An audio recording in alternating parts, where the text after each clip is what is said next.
This is graphical determination of reaction order.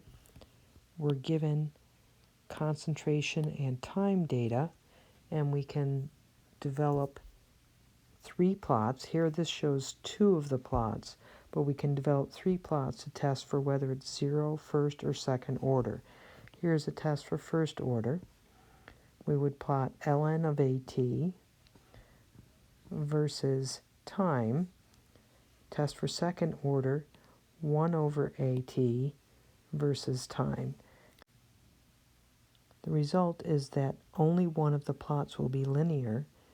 In this case, it's the linear plot test for second order, so we know that this is a second order reaction, and we can get the value of K from our slope.